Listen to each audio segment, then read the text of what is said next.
Thank you to my patrons. Your generosity and commitment to my work is astonishing. I sincerely appreciate it.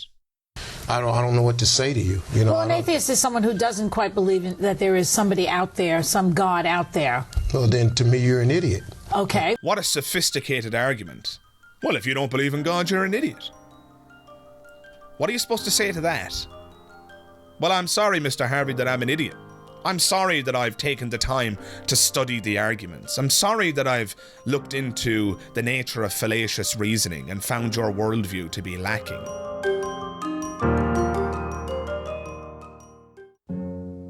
If you ever try to bullshit me like that again, I will rip off your arms.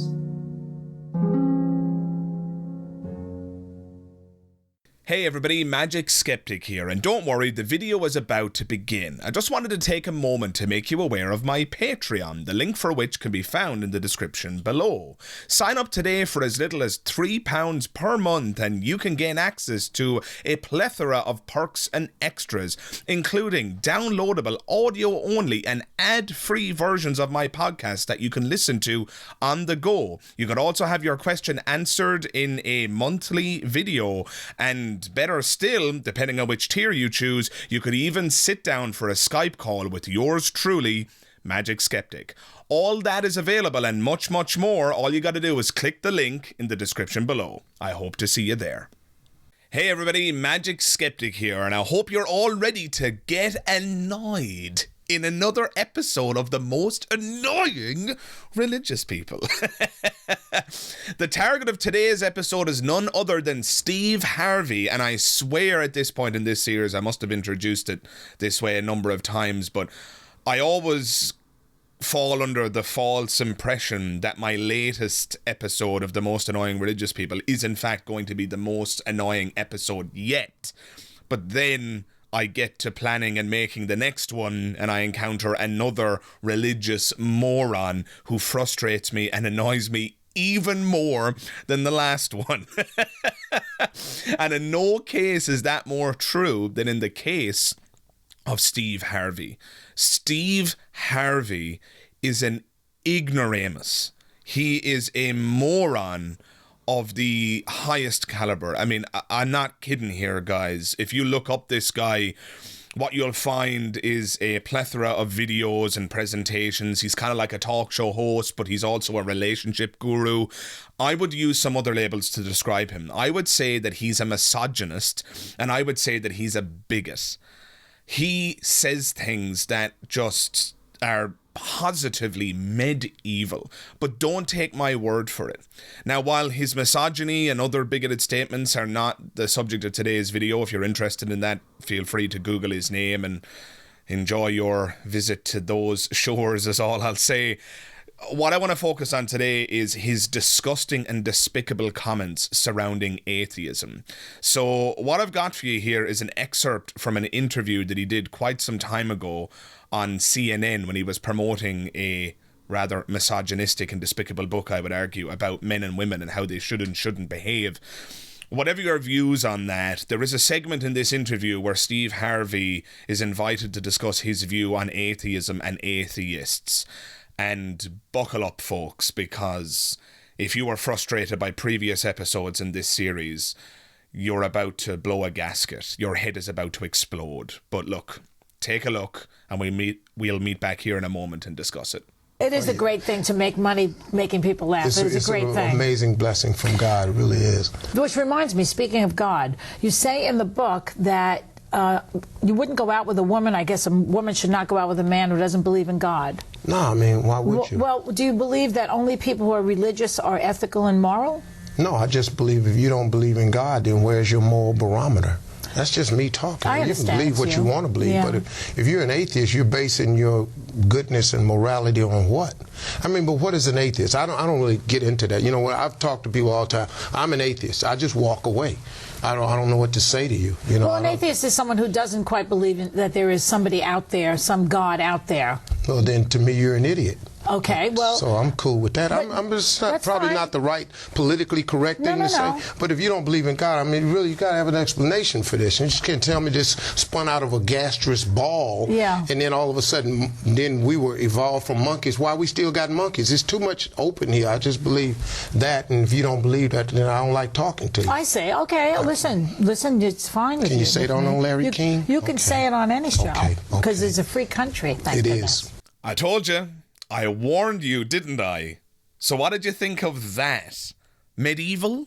Right? Despicable? Immoral? Annoying?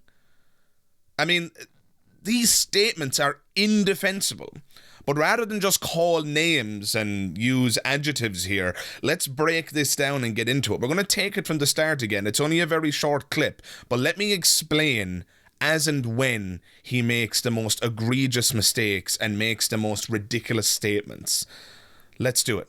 Speaking of God, you say in the book that you wouldn't go out with a woman. I guess a woman should not go out with a man who doesn't believe in God. No, I mean, why would you? Well, do you believe that only people who are religious are ethical and moral? No, I just believe if you don't believe in God, then where's your moral barometer?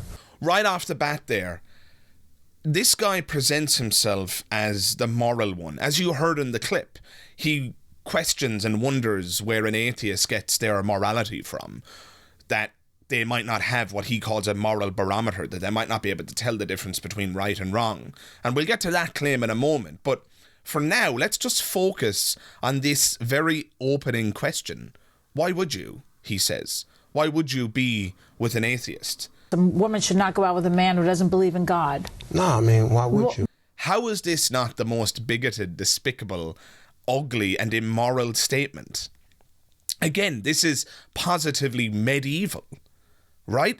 And to present yourself as being on some kind of a moral pedestal, to put yourself up on some kind of high horse and look down on the rest of us, atheists, agnostics, and non-religious folk alike, and to suggest that we're somehow or another undesirable or that we lack a moral compass, while simultaneously claiming that one should act in a bigoted and discriminatory way towards those who have the audacity to simply not believe or claim that they're not sure whether or not there is in fact a God. This really is despicable, guys. And to be honest, I could finish the video right here.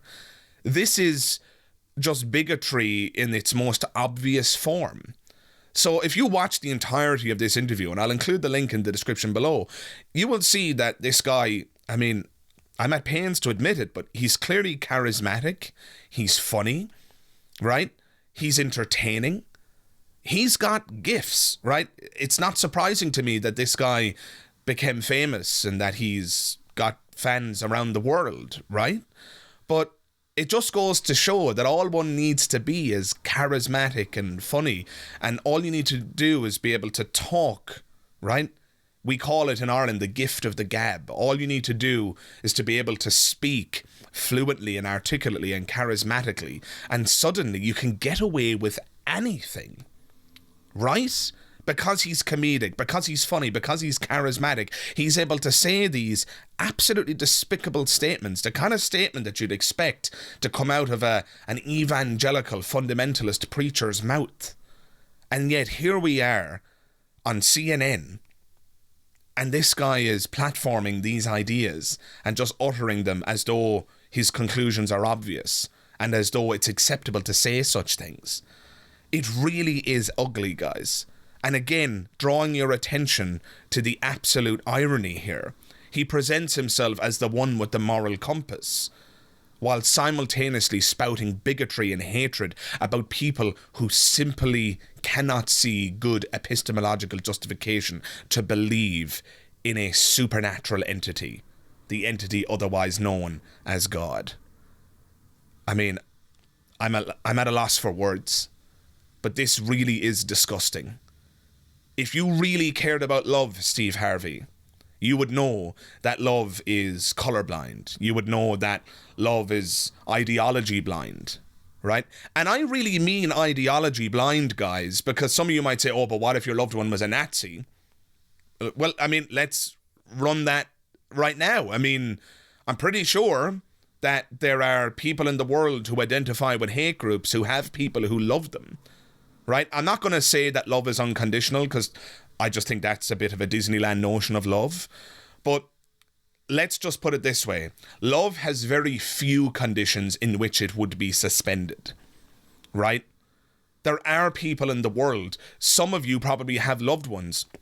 I know I have loved ones who have bigoted points of view, but I still love them. I don't love their point of view because, shockingly enough, there's a difference between a person's beliefs and them as a person, right? You have to separate the belief from the believer. Even Christians agree with this when they utter other despicable statements about how you should love the sinner and hate the sin. A despicable phrase that was coined in order to vilify homosexuality. Oh, no, we love gay people. We just don't like when they're being gay and acting it out. How despicable is that? Now, that moral perspective is despicable, but the principle that they're articulating there about how there's a distinction between the believer and the belief, or the person and the behaviour, or what have you, that is in fact a relevant distinction. A distinction here that Steve Harvey seems to be completely oblivious to, right? Even if it were the case that being an atheist were some kind of an unpleasant worldview, or being an atheist somehow made one less desirable, it would still be the case that there's a difference between the believer and the belief. And if you really do believe in love, you have to believe that. You have to acknowledge that, right? I adore my fiancée. I worship the ground she walks on. And if she adopted an unpleasant belief in the morning, I wouldn't just suspend my love for her. It doesn't work that way, right? But in any case, guys, I think I've said enough about this opening statement of the despicable Steve Harvey. But believe it or not, it gets much worse before we get to the end of this. Let's continue. That's just me talking. I You can believe what you want to believe, Yeah. but if you're an atheist, you're basing your goodness and morality on what? This has to be the oldest and yet still the most common criticism of atheism. And by the way, please notice that this criticism, even if it were true, does not debunk atheism, and it does not validate theism. That's the first thing to acknowledge here. If it were the case that statistics around the world demonstrated that becoming an atheist reliably correlates with becoming an immoral thug and or criminal, even if that were true, it wouldn't mean that it's more likely that God is real. It could just be the case that there is no God, and that those who believe in one despite God not existing are more moral. Perhaps it's something in the metaphorical truths of the religion. Perhaps it's something in the moral codes that are presented, the moral prescriptions that are in those texts. Maybe those ideas make a person more moral. But that wouldn't mean that the religion was true. I mean, the analogy that occurs to me here is that a belief in Santa Claus can make children behave even though there's no Santa Claus. By believing that there's this guy who sees you when you're sleeping and knows when you're awake. Oh, how creepy. That belief, it's very easy to imagine how such a belief could, in fact, produce better behaviour. Because the child thinks that they're being watched, and so they behave so that they get their presents at Christmas. Now, even if that were the case, it wouldn't make that a moral system. That's an incentivized morality. That doesn't really test whether or not a person is good. It just tests whether or not they're willing to act in their own self-interest, which I think is a completely separate thing. But again, it's possible that a belief in something that's untrue could produce better end results. And that could be the case with Christianity. It could be the case with theism more generally. Right? But again, that wouldn't mean that there is a God. It would just mean that people who believe this fairy tale are more likely to behave themselves. It wouldn't mean that they're more moral either. It would just prove, as with the Santa Claus example, that people are willing to act in their own self-interest. So, with all that acknowledged and out of the way, the oldest criticism of atheists is that they lack a moral barometer. Where did they get their morality from? Well, in my view, atheists get their morality from the exact same place religious people do. I think it is a product of socio-biological evolution, and that we are social creatures and that we have to learn to live together. The human species is a social species. We live in communities. And for those of you who think, oh, well, I'm not social, I live in my apartment by myself and I don't much interact with other people, so, you know, there's clearly exceptions. Well, no, I'm sorry, you're not an exception. You still live in a community, even if you live in your apartment. You rely on other human beings consistently. Every time you turn on a light switch, you're relying on the people who work at the electric plant. Every single time you turn on a tap, you're relying on the people who sort out the water and the plumbing. Every single time you order food and get it delivered to your house because you're antisocial, you're relying on people who built the roads, you're relying on the delivery driver, you're relying on the people who work at the local supermarket who packaged those goods, etc., etc. We are social creatures. We live within communities. When you isolate a human being and put them on their own, their chances of survival plummets. If I took you right now and I put you into the middle of the Amazonian jungle by yourself, it's exceedingly likely that you will die. Now, there are exceptions. There are remarkable stories of survival where people faced the odds and somehow came out the other end, but those stories are known precisely because of how unlikely it was that said people would survive. But the point is, guys, it's very easy to see how, in evolutionary terms, social ethic would emerge. In other words, the human species wouldn't have gotten this far if they thought that murder, rape, and theft were broadly permissible. Now, you might say, oh, but Magic Skeptic, history is filled with murder, rape, and theft. Yes, you're right. But that's because you look at history through the well-known moments. Most of history is not war and fighting and you know, brutality. That's not the case. We just remember those moments like the World Wars or the Crusades because those moments are the standouts, right? Those moments are the highlights of a boxing match. When they replayed the highlights, they don't show all the moments where the boxers were sizing each other up and getting a feel for one another. Instead, they show the highlights where the punch landed on the chin. Well, the same is true with history. We're just remembering the highlights where the punch landed on the chin, the Crusades, or the World Wars, or what have you, right? But for most of human history, human beings lived in tribal communities and they got along because they had to. If they didn't get along, if you got excommunicated from your tribe, the end result was almost certainly going to be death because you can't do it all by yourself. That ethic, the desire to get along, emerges naturally in such a context. It evolves over time. In other words, the human beings who didn't want to get along didn't pass on their genes. This is basic natural selection. You cannot pass on your genes if you can't get along with your fellow man, because you're killing each other, and then, needless to say, you can't procreate if you're dead. So obviously, over time, natural selection favoured communities that engaged in reciprocity. Natural selection favoured communities and humans who are willing to work together in tribes because that increased survival rates, which in turn increases reproduction rates. And so over time, you produce human beings who are more likely to cooperate rather than less likely. It's basic natural selection, guys. Now, that is my view.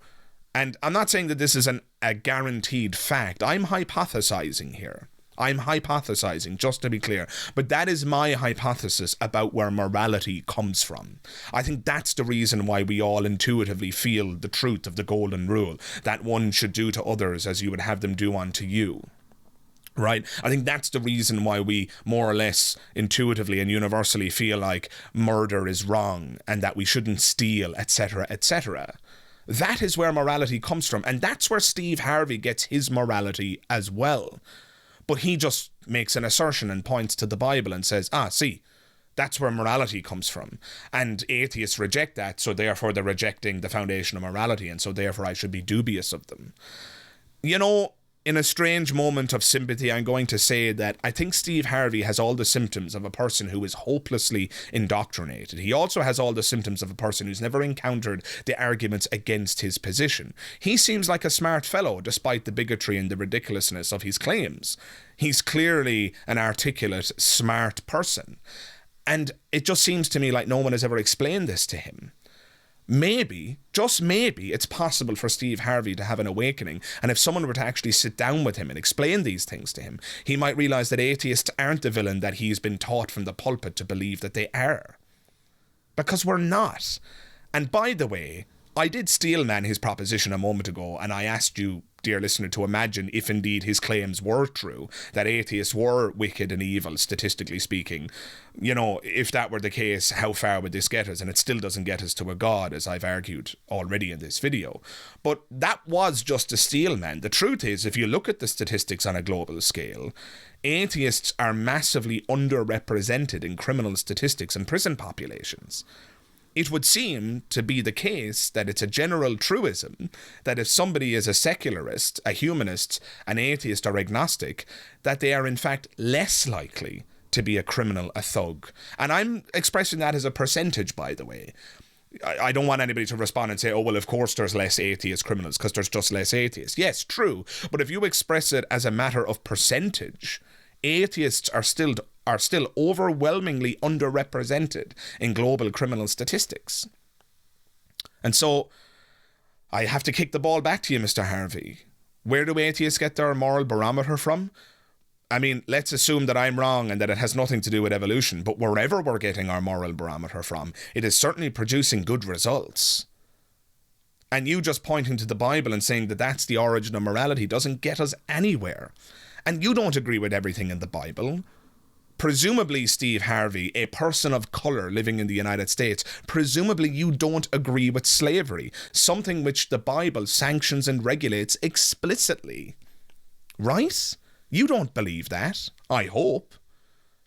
So where is that moral barometer coming from, Mr. Harvey? It's certainly not coming from the Bible because you reject that part of the Bible. And if you're rejecting parts of the Bible and picking and choosing, which is to say cherry picking, that demonstrates that your morality is independent from that medieval text. And the only reason you have to cherry pick is because the text is very clearly and obviously morally repugnant and despicable and abhorrent in places. And those are the places you reject because you've got the same moral barometer that even those nasty villainous atheists have. You, dear sir, are just too indoctrinated to see that. Let's continue. I mean, but what is an atheist? I don't really get into that. You know, I've talked to people all the time. I'm an atheist. I just walk away. You know what? It's incredibly obvious that you walk away, Mr. Harvey. Because, like I said in the video already, you have all the symptoms of a person who's never encountered any of the arguments against your position. If every time somebody self-identifies as an atheist and attempts to have a conversation with you, you just simply walk away, you're never going to learn anything. You see, that's the thing, guys. And that's the biggest problem here. He clearly doesn't have a thirst for the truth. When somebody identifies themselves in my presence as, say, a flat earther, or if they identify as a Christian, or a Muslim, or a person who believes in ghosts, I instantly become fascinated by this person. And I want to discuss it with them, to see what their evidence is, to see if I've missed something. Because I have something that Steve Harvey doesn't. Intellectual curiosity. Steve Harvey's response to meeting people that disagree with him is to walk away. He has been inculcated into a worldview that galvanizes him against opposing points of view. And that's something that religions have done all throughout history. They've tried to reject dissension by outlawing it or banning it or encouraging their adherents to walk away, as Steve Harvey does. Because here's the real bitter truth, and I believe this sincerely. When a believer meets the arguments against their position, there's actually, assuming they're reasonable, a very high chance that they're going to begin to question their faith. And no religion worth its salt wants that. They want more converts, not less. And it's that simple.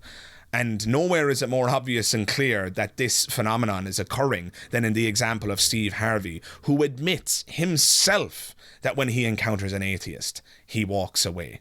And that might explain how embarrassingly ridiculous the following statements he's about to make actually are.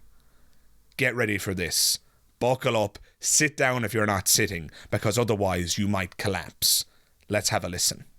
I don't know what to say to you. You know, well, an atheist is someone who doesn't quite believe that there is somebody out there, some God out there. Well, then to me, you're an idiot. Okay. What a sophisticated argument. Well, if you don't believe in God, you're an idiot. What are you supposed to say to that? Well, I'm sorry, Mr. Harvey, that I'm an idiot.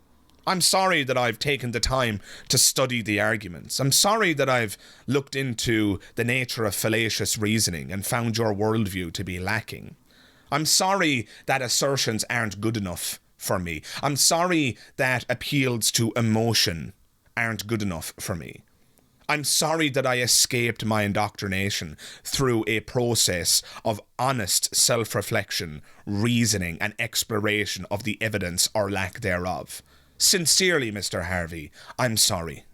I'm just probably not the right politically correct thing to say. But if you don't believe in God, I mean, really, you got to have an explanation for this. You just can't tell me this spun out of a gastrous ball. Yeah. Tell me you know nothing about cosmology without telling me you know nothing about cosmology. Did you hear what he just said? You can't tell me that this all, came from nothing. You can't tell me that this all just spun out of a gastrous ball. Who is saying that? What are you talking about? This is just the most scientifically illiterate representation ever. He clearly has never picked up even a high school science textbook about origins and the beginning. He clearly knows nothing about the Big Bang and Big Bang cosmology. He knows nothing about the singularity. He knows nothing. Nothing at all. You can't tell me this all spun out of a gastrous ball. Are you kidding me? There is very good evidence for the Big Bang. Very, very good evidence. Right? We have measured to the edge of the universe using technology that completely befuddles me. I'm not going to pretend to be able to explain it. But when we measure to the edge of the universe, we discovered that the edge of the universe is still expanding. And what's more, the rate of expansion is speeding up. And then with very simple arithmetic, you can reverse those numbers. You can reverse engineer them. And it takes about 13.7, 13.8 billion to get back to a singular point. And in addition to that, if there was in fact a gigantic bang 13.8 billion years ago, one would expect microwave background radiation. And you know what? We invented the detection mechanisms and we measured and we discovered the exact amount of microwave background radiation that one would expect to find if indeed there was a Big Bang 13.8 billion years ago. There is very good evidence for the Big Bang. There's very good reason to suspect that that is in fact the origin of our local presentation of the universe. Whether or not that is the origin of all things is an open question. We don't know yet. But we certainly know that the Big Bang was the origin of our local presentation of the universe, which is distinct from the cosmos, which is a label for all things. Whether or not that was the origin of the cosmos, who knows? Whether or not the past is infinite or finite, who knows? But when he says you can't tell me all of this spun out of a gastrous ball or what have you, he's just demonstrating an immense amount of ignorance. He hasn't done the requisite learning, reading and study. He's just an ignorant, bigoted theist who's uncomfortable with his worldview being challenged, hence the reason he walks away whenever that happens. Pick up a book, Steve Harvey. Stop writing books and pick up a fucking science book. Christ above. And then all of a sudden, then we were evolved from monkeys. Why we still got monkeys? It's too much open here. I just believe that. And if you don't believe that, then I don't like talking to you. I see. Tell me you haven't studied evolution without telling me you haven't studied evolution. We evolved from monkeys, so why are there still monkeys? Are you kidding me? We did not evolve from monkeys. Evolution 101. The very first lesson in any evolution class. The very first page in any rudimentary textbook. I'm pretty sure there's an Evolution for Dummies book. And if you read the first page, it probably says, human beings did not evolve from monkeys. It is both monkeys and human beings that share a common ancestor. A very simple analogy will suffice to explain it. French people and Spanish people both have a common ancestor. That is Latin-speaking people. Right? Latin-speaking people. French people didn't come from Spanish people. Spanish people didn't come from French people. Both came from Latin-speaking people. So basically, in the past, at a certain point, there were Latin-speaking people here on the earth. And then they grouped off into different groups and traveled different directions. So we started here, one group of Latin-speaking people went that direction, another group of Latin-speaking people went that direction. And then those two groups were separated by thousands of miles and over thousands of years, tens of thousands of years. Little changes in how they communicate to one another added up over time. Just like mutations in evolutionary theory. Little changes plus time equals a lot of change over time. That's a fact. Change over time is a fact, right? Eventually, when these two groups of Latin-speaking people meet once again at some point in the very far future, they can't even communicate with each other anymore because those changes have added up so significantly that one of those Latin-speaking groups has graduated to become French-speaking people, and the other Latin-speaking group has graduated to become Spanish-speaking people, right? It's that simple. Little changes over time. So both Spanish people and French-speaking people both emerged from Latin-speaking people. And no, at no point did a Latin-speaking set of parents give birth to a baby that said, bonjour. No, it's little changes over time, right? So this is the mistake that Steve Harvey is making, right? He's saying humans came out of monkeys. No, both humans and monkeys have a common ancestor, just like French-speaking people and Spanish-speaking people both have a common ancestor. The mistake he's making, to use my analogy, would be like saying, how are there still Spanish-speaking people if French people evolved from them? Why are there still Spanish-speaking people around? But the truth is, Spanish-speaking people and French-speaking people did not evolve from one another. They both share a common ancestor, that being Latin-speaking people. And no, there aren't very many Latin-speaking people around anymore. It's all but a dead language, basically. And that's the analogy here, and that's why the analogy works. Both monkeys and humans share a common ancestor which is no longer around. This idea that humans came from monkeys is a creationist nonsense that Steve Harvey has bought hook, line and sinker because, by his own admission, he never listens to those with whom he disagrees. When an atheist might try to enlighten him on the actual truth of evolution and what it actually says, he walks away. So it's not surprising that he has errors of this magnitude in his thinking. He's just completely ill-informed. He doesn't know anything about what he's talking about, and yet he has the certitude of a person who has studied this for decades. And I'm sorry, he's a moron. He might be a victim of indoctrination, but he's old enough and bold enough and responsible enough to be able to look into this and figure out the error in his way. And yet he doesn't. And that makes him a moron for starters, but it might even make him dishonest. I'm not sure. Either way, it's not a good look. Okay, listen, it's fine with you. Can you say it on Larry King? You can say it on any show, because it's a free country. It is. Yes, it's a free country, and that entitles you to say such despicable things. But it doesn't make them any less despicable, Steve Harvey. And it doesn't make you any less annoying. So guys, that is the end of this episode. I hope you enjoyed it, annoying though it might have been. I hope you enjoyed my critique. I hope you got something out of it. I hope it helps you to galvanise your critique of similar ideas that you encounter in your day-to-day lives or online or in the comment thread on Twitter or what have you. That's why I make these videos. But, you know, before we wrap up here, just tell me, if you agree to my criticisms, jump into the comments below and let me know why.